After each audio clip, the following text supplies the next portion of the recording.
Hello my Funatics and welcome to a new video. We're going to be considering how to team build in the new Pokemon Sun and Moon OU tier. It is very crazy right now. A ton of things have been unbanned from last generation and we've got a load more really powerful things.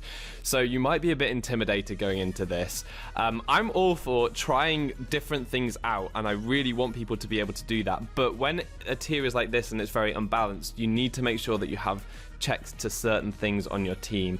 So I'm going to try and help you out here, and we're going to look at some of the biggest threats in the tier and some ways to try and get around them so you just don't get beaten by them, but also considering some maybe less common things that are more interesting and fun things to use as well. So first of all, we're going to talk about Pheromosa, which is a new Ultra Beast Pokemon, bug and fighting, that is very powerful, mainly because of its base stats. They're just so high. And this thing is everywhere at the moment. It's because it has got that base 151 speed, so you don't need any speed boosting item to outspeed literally everything that you see commonly in OU.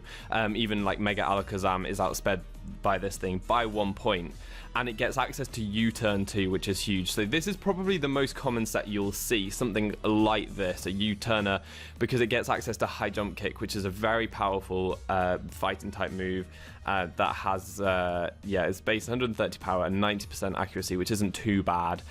So you'll see that a lot. And it doesn't get amazing coverage, which is the one saving grace about this. It isn't just destroying whole teams. Well, it probably is destroying whole teams, but there are ways to stop it, which we'll go into in a second. But yeah, High Jump Kick and U-turn are the two requirements on this set, basically. Other slots, I think that Ice Beam is really important because Landorus Therian is out there a lot at the moment, and it has the Intimidate, and it can switch in on this thing's bug and fighting type moves really easily. But a Life Orb Ice Beam is an OHKO.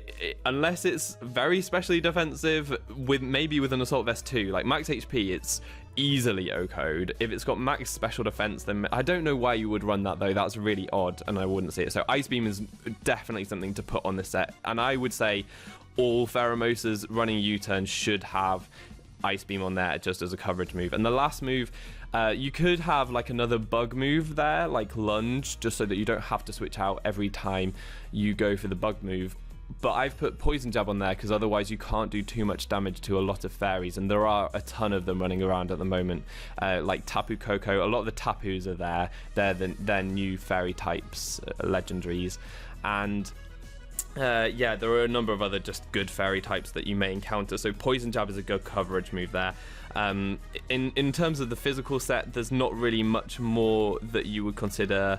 I mean, it gets access to Facade if you think that you're going to get burned, but this thing is very fast and you normally are able to switch out without that happening.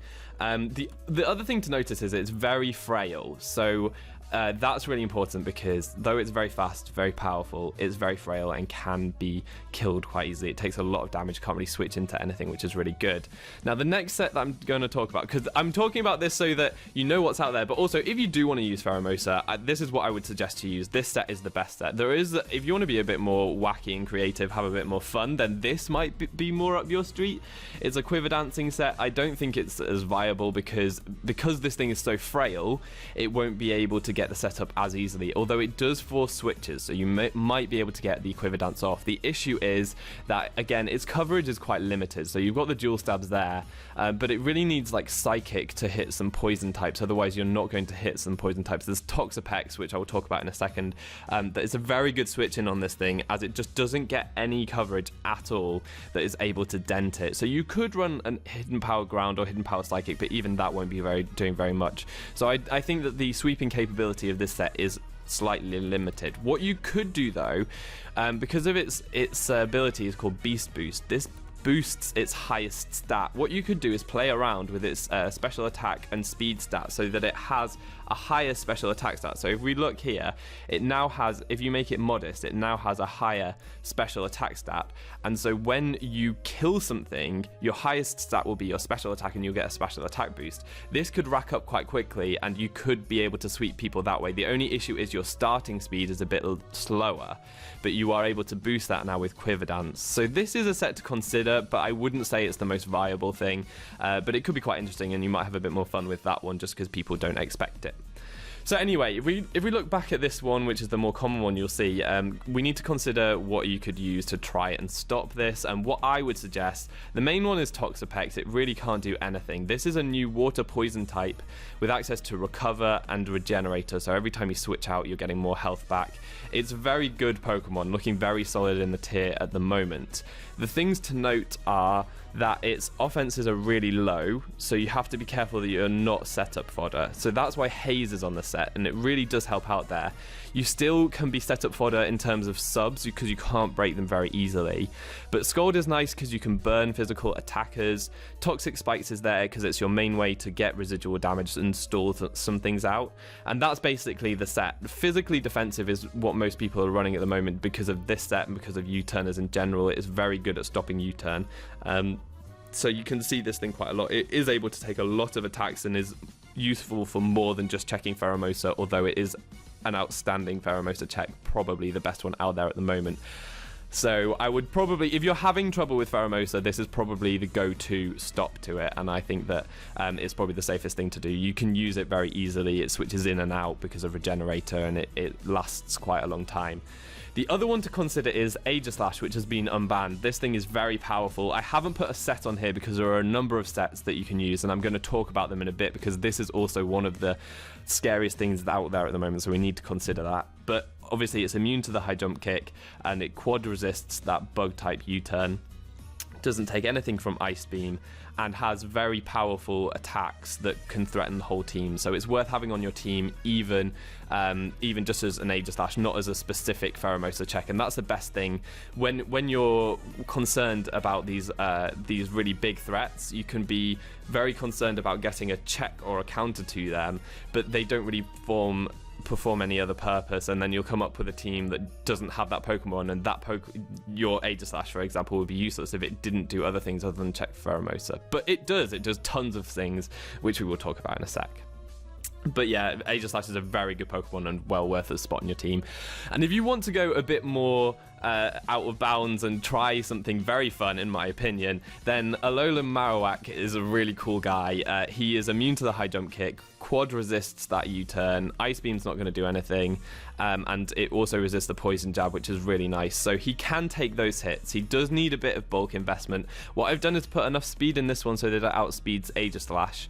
And then he's got some really good moves. So the Thick Club doubles his attack stat, so his attack is now almost 570, which is huge. So he is a big threat. Got some really nice coverage with Flare Blitz, Earthquake, Knockoff. You could run the Shadow Bone, which is a ghost type move, but Knockoff has a lot of utility, so I've put that there over it. You could run it in this last slot as well. I've put Will-O-Wisp because it's good at catching things, bulky things that might want to switch in on Marowak, although to be fair, there aren't many switch-ins, so Shadow Bone might be a better option there. The only issue with this is that Marowak is weak to rocks, and it doesn't have any form of recovery, so it will get worn down really quickly. All I'm doing is putting it there to say you can have fun with this tier still. Even though there's broken stuff, you can have fun with it because Alolan Marowak is there, and it can perform a role of kind of checking Pheromosa if you have something else as well, maybe with priority, because priority is a really good way of dealing with Pheromosa. It's more of a check than a counter. It's not really you don't have a lot of switch-ins to it, but if you have a lot of priority plus a Marowak on your team, that might be enough to make you safe against Pheromosa. So that's the first Pokemon that I was considering. That is definitely the thing that I'm seeing on a lot of teams, probably the thing I'm seeing most at the moment. So I thought I'd talk about that one first, but we'll go on to the next Pokemon right now, which is going to be Xurkitree. And I'm seeing a lot of this thing too. What I'm seeing a lot of in general is Volt Turn, Volt Switch and U-Turn, so that they keep switching out and getting a lot of momentum, really threatening your team. And Xurkitree and Pheromosa is probably the most common one that I'm seeing. Tapu Koko is there as well. So the checks are relevant for both Xurkitree and Tapu Koko, but I'll go into that in a sec. So Xurkitree, probably Choice Scarf is the most common set that I see because its speed isn't huge, but its special attack is huge. It is massive, 445. That is huge without a positive nature. And yeah, so you want the Choice Scarf to have that speed boost. The moves it gets, you want Thunderbolt and Volt Switch. Volt Switch just to wear down a team until you can sweep it. And then it gets coverage in Energy Ball and Hidden Power Ice, and also it gets Dazzling Gleam, so that's another thing that you could consider. I wouldn't say that anything else on the set... Oh, Signal Beam is there as well, actually, that people do run. Signal Beam is definitely something that you might see. But yeah, other than that, there's not really any other special moves that I would see. This is the most common set, I would say. But the big thing to notice here is Beast Boost really does help out this set, because you have the speed with the Choice Scarf. Once you get rid of their ground type, so they don't have any more immunities to Thunderbolt, then you can just spam Thunderbolt. If you get a kill, you get a special attack boost, and then you're just taking things out so easily. So this thing is a big threat, because if you don't have a ground type and it starts killing your Pokemon, it gets more and more powerful off an already huge special attack stat. So you need to be really careful about this thing. If you want to use it, I'd say this is a very good set to use if you want a Choice Scarfer. If you don't want a Choice Scarfer, this thing actually gets access to Tail Glow. Again, this one's a bit of a wackier set. It's more like if you want to try something weird out, this is something weird. You don't need to invest in its special attack for it to be massive. So that's what I've gone for with this set. 383 is still really, really high. And you want max speed possible, because it's not very fast, so make it as fast as possible and that'll be good. And it gets access to Tail Glow, so you can boost that special attack to ridiculous levels. I've heard people say that it can like 2-hit KO Blissies with a special move, so that is stupid.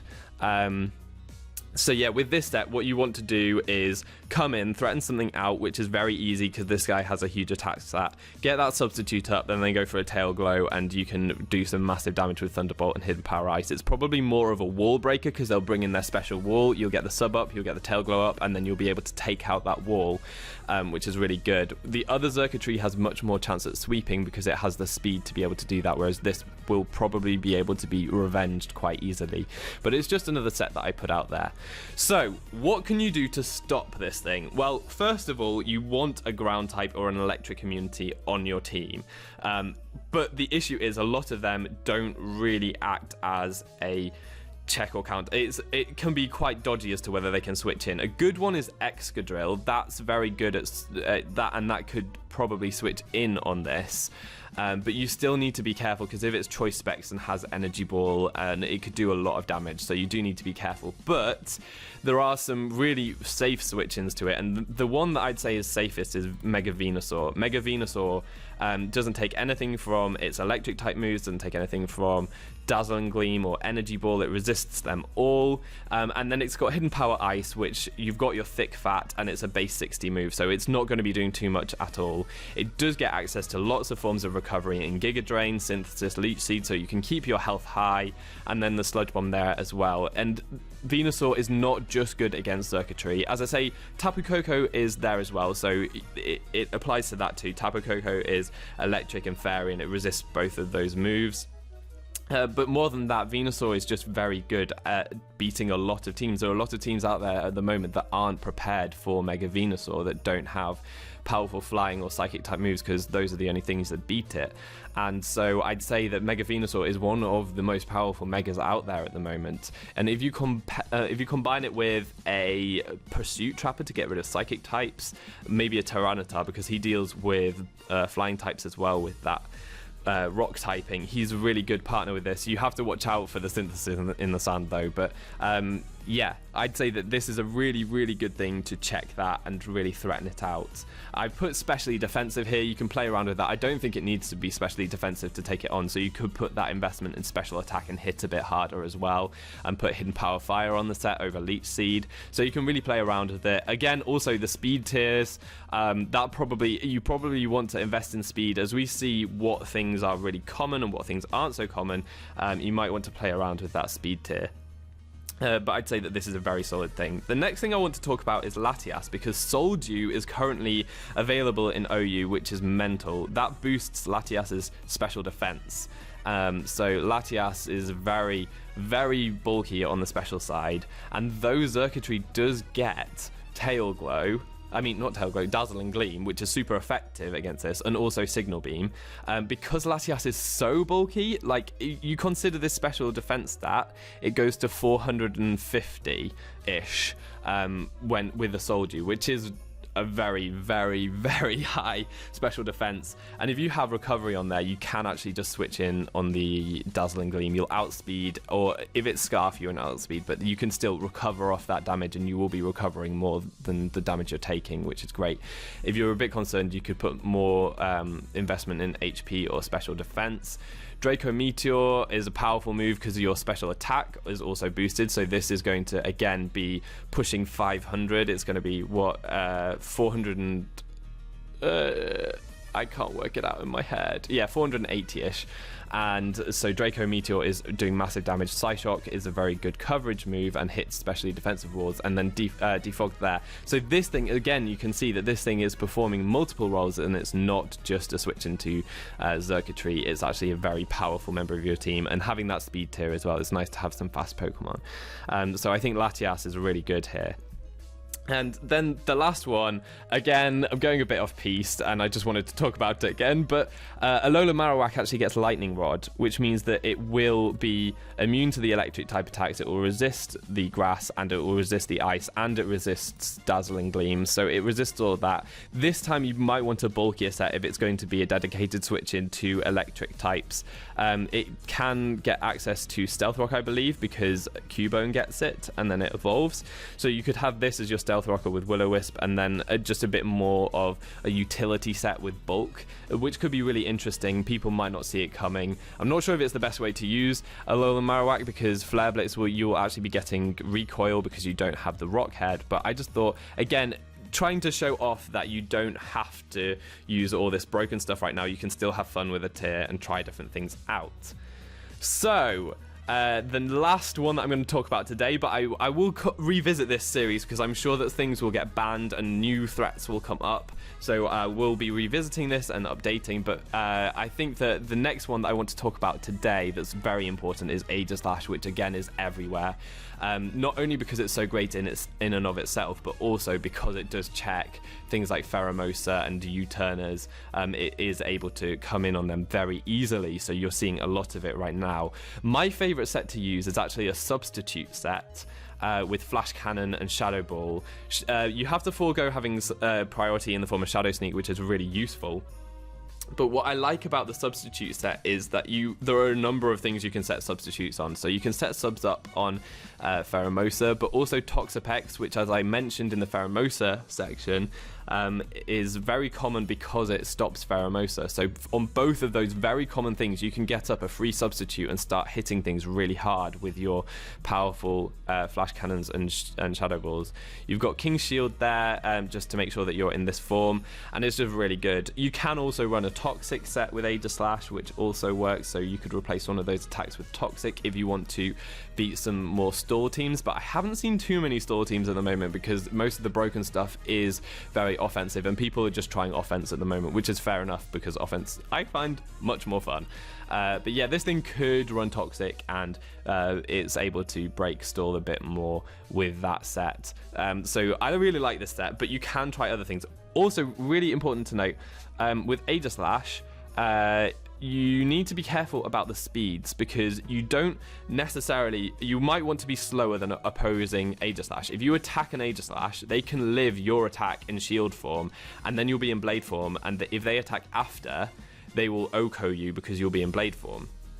So you might want to be slower than opposing Aegislash, because then you will attack last, so you'll be in shield form while they attack, and then they'll be in blade form while you attack, so they'll be much less defensive and you will take them out. However, with this set, because you've got substitute, if you're faster you can substitute. In fact, I'm going to put these 8 here in speed. You can substitute as they try to attack, and then they'll be in blade form and you will be able to either attack them or go for a King's Shield, so that you can play some mind games there, but outspeeding in this instance I think is more of a bonus. So I would say go a bit faster with this one, but in the next set that I'm going to talk about, you probably want to be slower than other Aegislash because you don't want to be in blade form. You don't have that substitute to act as protection. This is a set that we saw quite a lot in VGC and in OU when it was there. This is a sword stance. No, it's not a sword stance set. It's a weakness policy set with King Shield, Shadow Sneak priority, which is really useful, Iron Head just to hit things, and Sacred Sword for coverage. You can replace Sacred Sword with sword stance if you want, and then Shadow Sneak might stand a chance at sweeping, which could be really nice. Obviously King Shield to stay in shield form because that's really important. So yeah, this could be sword stance. Again, this could be leftovers if you want to be a bit safer.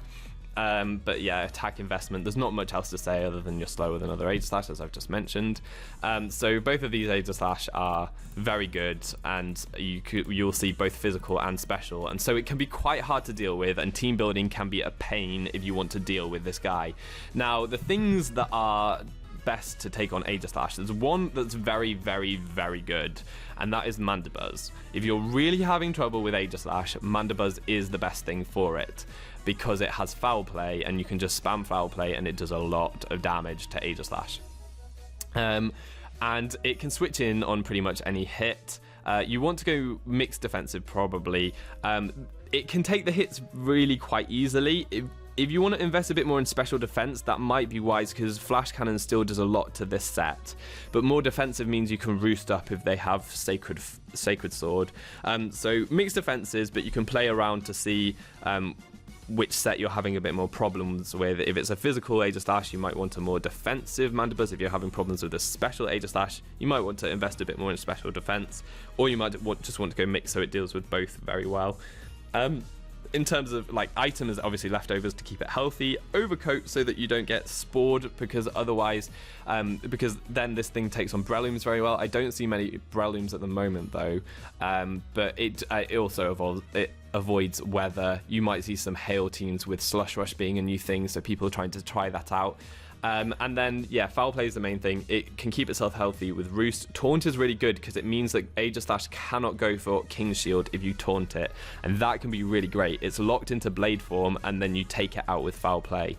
So Taunt, I'd say, is really good. You can replace that with Toxic, because then Mandibuzz deals with other things a bit better, but I don't think it's actually worth it at the moment, because Toxapex is around, and you want to maybe taunt Toxapex rather than doing anything else. I think Taunt's actually better on this thing at the moment, and then you can have Defog there as a hazard removal. If you don't want that, there's also U-turn or maybe Tailwind if you want to support your offensive mons. So I think that this thing is a very good Aegislash check, and it can support teams very well. However, it is a bit more geared to just Aegislash, and other things in the tier, though they'll struggle to take out Mandibuzz. I'm not sure of any specific things that Mandibuzz takes on particularly well. It's just a very bulky Pokemon though, so it probably won't let you down. So the next thing I'm going to talk about is Landorus. This is a defensive Landorus, and it deals with the physical set very well. However, it doesn't deal with the special set very well. You might want to invest in other defenses, but this thing, I suggest it because Intimidate and Rocky Helmet is very useful for U-turners as well. You need to be very careful about Pheromosa because it can have Ice Beam, and also Genesect, which is in this tier now, which is another U-turner. They both can have Ice Beam, so you need to be really careful as to when you switch this in. But it does also deal with the physical Aegislash, and you have the Earthquake there to threaten them. You can run a more offensive set, which will really threaten them too, and be able to OHKO with the Earthquake, which is really, really great. And what I put on this set is it's your Stealth Rocker, so it's supporting the team as it is. Stone Edge is really good for catching birds and things that resist Earthquake. Just Edgequake is pretty self-explanatory, very good coverage. And then I put U-turn on there, and also I've put -1 IV, because that means that you'll be slower than other Landorus, so that you can get the slow U-turn off into your threats, which is really good. So this is a good defensive mon, and it is pretty good at the moment. You see it quite a lot. Intimidate is just huge. When you've got very broken things, being able to lower their attack is really, really important. And Rocky Helmet is nice for catching U-turners, but as I say, the issue is a lot of the U-turners at the moment have Ice Beam, so you need to be really careful. The other thing to note is, as I said before, there's lots of Volt Switch at the moment. So having a ground type is useful, and another reason to use Landorus, but you do need to be careful of Hidden Power Ice. But it's good just to have it on your team to try and dissuade them from going for the Volt Switch. So yeah, Landorus is there, not as good an Aegislash check, but it can help. And then the last one, again, I'm going a bit off piece and trying something new, and that is going to be Incineroar. I really like this guy, and we're going for an Intimidate set, because that will help you. The only thing you have to worry about really is Sacred Sword, and with the Intimidate you can live that, so that's fine. But I don't see too much Sacred Sword, although it is there. You might want to catch things like Tyranitar and Heatran, and also Incineroar, although I don't see too many of them. I have seen a couple. But yeah, this guy I think is really good. He can take the special hits, he can take the physical hits, aside from Sacred Sword, and then you can have a number of different items on him. You can make him bulky if you want, but he can take the hits relatively well anyway, so you could give him an Expert Belt or a Choice Band and have an offensive switch in, which is pretty good. You really force out the Aegislash, which is fantastic. I put the Earthquake there, which I think is a very important move at the moment, because you catch incoming Toxapex, which really like to switch in on this guy and do a massive amount of damage, but also you avoid getting the attack drop from Aegislash's King Shield, because you can go for the Earthquake. It won't Oko an Aegislash, it won't take it out from full or anything like that. Don't get any misconceptions like that, but what it means is you can go for it without fearing him going for the King Shield, and as you Flare Blitz and you get the attack drop, so that's really good. The other moves on here, Flare Blitz is there just for powerful stab, U-turn because getting momentum in this meta is really important, and then Darkest Lariat is his most powerful dark type move. Unfortunately he doesn't get knockoff yet. I'm hoping that he might. But yeah, Darkest Lariat is a very spammable move because there aren't too many things that resist dark types, which is really good. So I really want people to try out these Funkiamons. Again, with Incineroar, he probably won't last as long because he will be getting Flare Blitz recoil, and he might be taking rocks damage, and he'll be taking hits from Aegislash. So it's more of an offensive switch, and you'll probably want other things to deal with Aegislash too. But it's just a suggestion that I had, and I thought that you guys might enjoy. So that's all I have for you so far. I thought that those three mons I see so often, and if you guys are having trouble with them, I thought I would advise as to some good things that you could use and some fun things that you could use, and also some fun ways that you could use those mons that you see all the time. So yeah, let me know what you thought. Let me know if there are any other big threats that you want me to cover with this series, and any other like really weird anti-meta sets that you've come up with, so like the Incineroars or the Alola Marowaks. If there are any hidden gems that you want to be unearthed, then let me know in the comment section below. But for now, all that's left to be said is I've been Fufu, you've been awesome, and hopefully see you next time. Goodbye.